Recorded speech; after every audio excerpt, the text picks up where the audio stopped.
diceritakan, setelah Prabu Wisnupati mengusir Bathara Arnopurno, istana Medang Penataran menjadi kosong dan rusak, karena tidak ada lagi yang bertahta di sana. Bathara Kala lalu mengutus putranya, yaitu Bathara Kalakutono, dan Resi Puloho, untuk membangun kembali negara Medang Penataran, dan serta, membalas dendam kepada para dewa, atas kematian Prabu Watugunung. Bathara Kalakutono dan Resi Puloho, lalu membangun istana Medang Penataran yang baru di desa Sepang. Setelah istana itu berdiri megah, Bathara Kalakutono menjadi raja di sana dengan bergelar Prabu Karungkolo. Sedangkan, Resi Puloho menjadi menteri utama, bergelar Patih Kalawardhati. Prabu Karungkolo kemudian mengutus Patih Kalawardhati untuk naik ke Kahyangan Suraloyo, guna melamar 7 bidadari tercantik.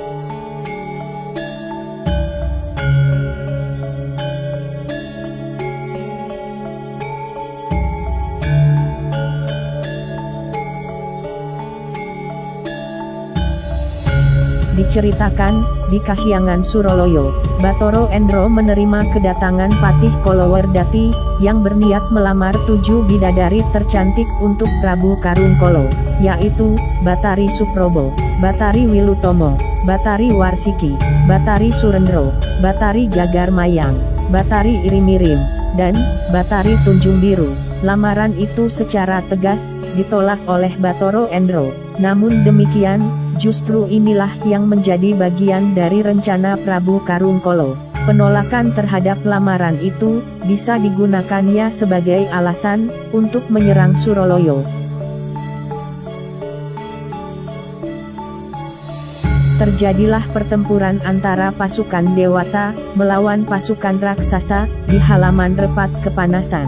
Bathara Endra yang turun secara langsung ke medan tempur dapat menewaskan banyak raksasa. Akan tetapi, ia akhirnya terdesak juga saat menghadapi kesaktian Patih Kalawardhati. Merasa tidak mampu memenangkan pertempuran, Bathara Endra menarik mundur pasukannya dan menutup rapat-rapat gerbang Selomatangket.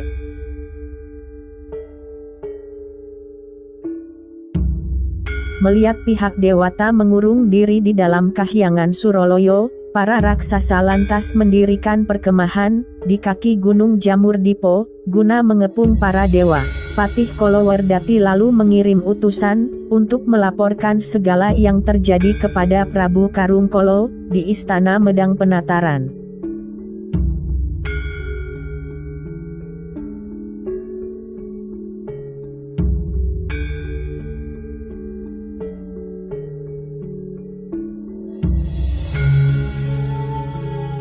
Kocap Kacarito, di Kahyangan Sapto Pratolo, Bathara Anantobogo berpamitan kepada istri dan anaknya, yaitu Dewi Suparti dan Raden Nogotatmolo, untuk berangkat memenuhi panggilan Bathara Endra. Rupanya, demi untuk mengalahkan pasukan raksasa Medang Penataran, Bathara Endra telah menyebar undangan, memanggil para dewa di segenap penjuru, supaya berkumpul di Kahyangan Suraloyo. Raden Nogotatmolo ingin ikut serta, tetapi ditolak dengan tegas oleh sang ayah. Setelah Bathara Anantobogo pergi, Raden Nogotatmolo meminta izin kepada ibunya, supaya diperbolehkan menyusul ke Kahyangan Suraloyo, dengan alasan hanya ingin melihat-lihat keindahannya saja, dan bukan untuk ikut berperang. Akan tetapi, Dewi Suparti tidak mengizinkannya. Kalau hanya untuk melihat-lihat keindahan Kahyangan Suraloyo, tidak perlu pergi ke sana, tetapi cukup melihat gambarnya saja. Dewi Suparti lalu meminjamkan pusaka Koco Benggolo kepada Raden Nogotatmolo. Melalui pusaka itu, Raden Nogotatmolo dapat melihat secara langsung keadaan di Kahyangan Suraloyo. Tampak olehnya, para dewa berdatangan satu persatu memenuhi panggilan Bathara Endra.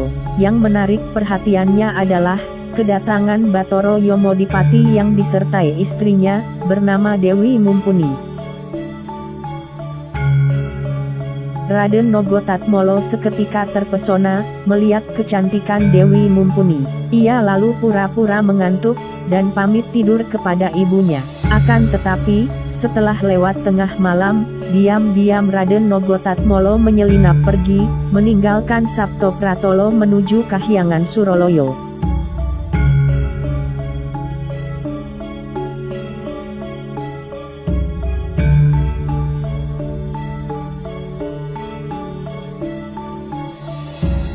Diceritakan, Raden Nogotatmolo berhasil menyusup masuk Kahyangan Suroloyo, dan menemukan kamar tidur Dewi Mumpuni. Ia segera memasuki kamar, dan memperkenalkan dirinya kepada wanita itu. Dewi Mumpuni sendiri, pada dasarnya tidak mencintai Batoro Yomodipati, yang berwajah bengis mengerikan. Sehingga, begitu melihat sosok Raden Nogotatmolo yang tampan rupawan, ia langsung jatuh hati kepadanya. Karena keduanya sama-sama saling jatuh cinta, mereka lupa diri dan bermesraan di kamar itu.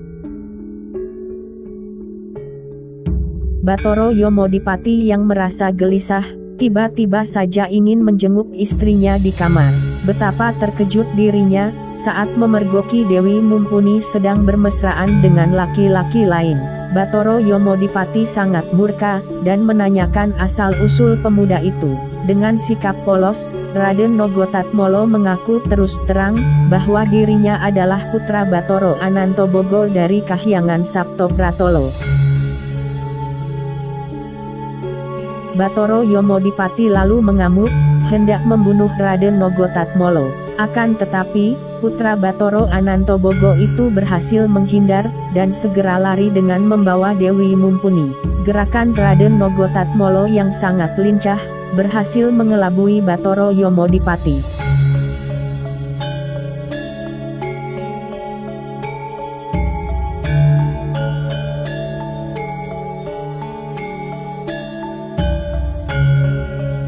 Batoro Yomodipati kemudian menghadap Batoro Endro, untuk melaporkan perbuatan anak Batoro Anantobogo, yang berani berselingkuh dengan istrinya.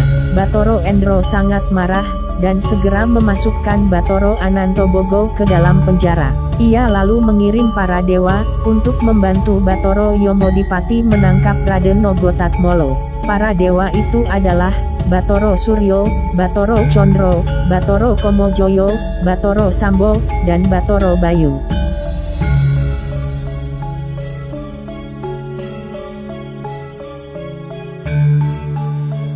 Batoro Yomodipati dan para dewa itu, lalu mengepung Raden Nogotatmolo. Mereka berusaha menangkapnya. Kali ini, Raden Nogotatmolo merasa terdesak. Namun, ia berhasil meloloskan diri bersama Dewi Mumpuni, meninggalkan Kahyangan Suroloyo.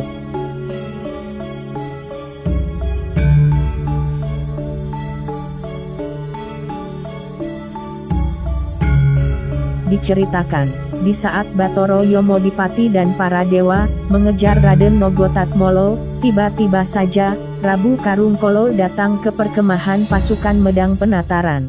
Kemudian, bersama-sama Patih Kolowerdati, menyerang Kahyangan Suroloyo. Batoro Endro sangat marah sekali. Pihak Kahyangan benar-benar terdesak. Namun, untungnya pasukan Prabu Karungkolo belum dapat menembus benteng pertahanan para dewa.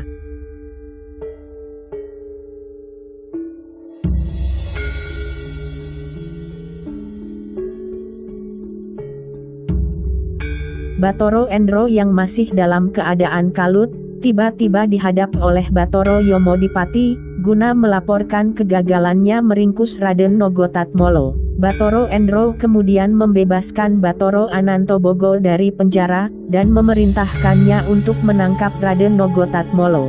Batoro Anantobogo segera berangkat melaksanakan perintah.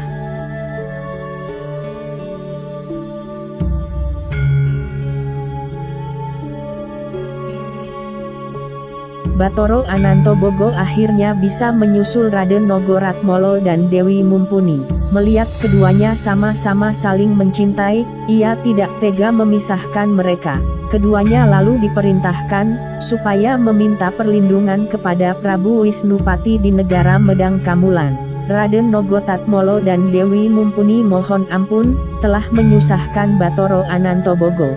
Keduanya lalu berangkat, melaksanakan nasihat itu.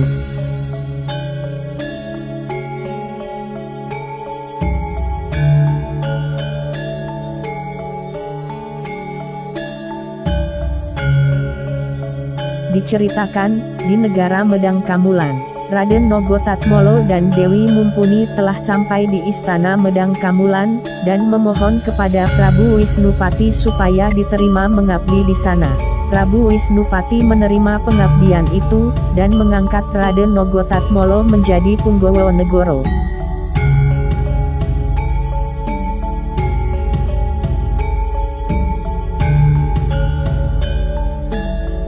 Raden Srigati ternyata diam-diam jatuh hati kepada Dewi Mumpuni. Pada suatu hari, saat Dewi Mumpuni sedang sendirian, Raden Srigati mendatanginya dan menyampaikan kata-kata rayuan. Namun, Dewi Mumpuni menolaknya, sehingga membuat Raden Srigati sangat marah. Ketika Raden Srigati memaksakan kehendaknya, Dewi Mumpuni menjerit keras, sehingga terdengar oleh Raden Nogotatmolo.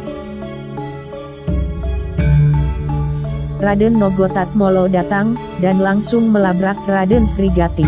Keduanya lalu terlibat pertarungan, yang dimenangkan oleh Raden Nogotatmolo.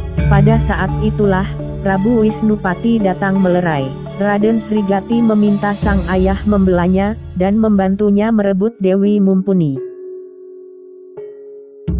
Akan tetapi, Prabu Wisnupati dengan tegas menolak permintaan Raden Srigati. Ia tidak mau bersikap tidak adil kepada Raden Nogotatmolo. Namun, ia juga tidak mau menyakiti hati anaknya. Maka, dengan kesaktiannya, Prabu Wisnupati mengambil bayangan Dewi Mumpuni, dan mengubahnya menjadi perempuan yang sama persis, seolah-olah Dewi Mumpuni kembar dua. Prabu Wisnupati lalu menyerahkan Dewi Mumpuni yang tercipta dari bayangan, kepada Raden Srigati. Sedangkan, Dewi Mumpuni yang asli, diserahkan kepada Raden Nogotatmolo. Raden Srigati sangat senang menerimanya, ia lalu menjadikan Raden Nogotatmolo, sebagai saudara angkat.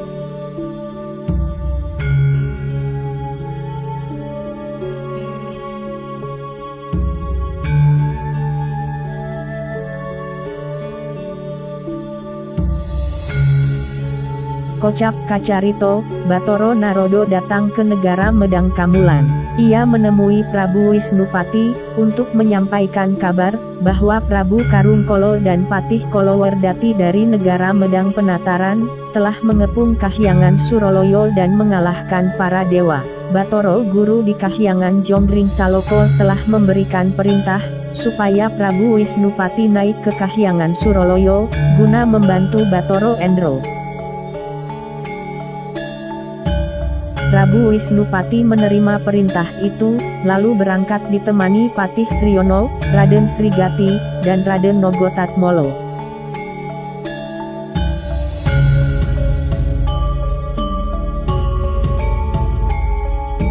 Begitu tiba di Kahyangan Suroloyo, Raden Srigati, Raden Nogotatmolo, dan Patih Sriono, langsung terjun ke medan pertempuran, dan memukul mundur para raksasa.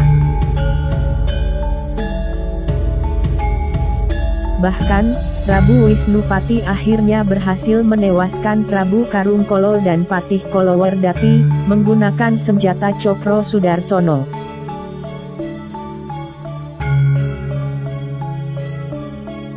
Batoro Endro bertemu dengan Prabu Wisnupati, dan mengucapkan terima kasih atas segala bantuannya. Ia lalu menanyakan, hadiah apa yang diminta oleh Prabu Wisnupati atas jasanya itu. Prabu Wisnupati hanya meminta, supaya Batoro Endro mengampuni kesalahan Raden Nogotatmolo, dan menyarankan kepada Batoro Yomodipati, agar sudi menceraikan Dewi Mumpuni, yang tidak mencintainya itu. Batoro Endro mengabulkan permintaan itu. Ia lalu menyarankan, agar Batoro Yomodipati menikahi adik Dewi Mumpuni, yang bernama Dewi Komini. Batoro Yomodipati mempertimbangkan hal itu, dan akhirnya menyatakan setuju. Bathara Endra lalu menghadirkan Dewi Komini ke Kahyangan Suraloyo, dan menanyakan apakah ia bersedia, jika dinikahi Bathara Yomodipati, menggantikan kakaknya. Ternyata, Dewi Komini menerima lamaran itu, membuat semua yang menyaksikan merasa gembira. Maka, dilaksanakanlah perkawinan antara Bathara Yomodipati dengan Dewi Komini di Kahyangan Suraloyo. Setelah itu, Prabu Wisnupati dan pasukannya mohon pamit kembali ke negara Medang Kamulan.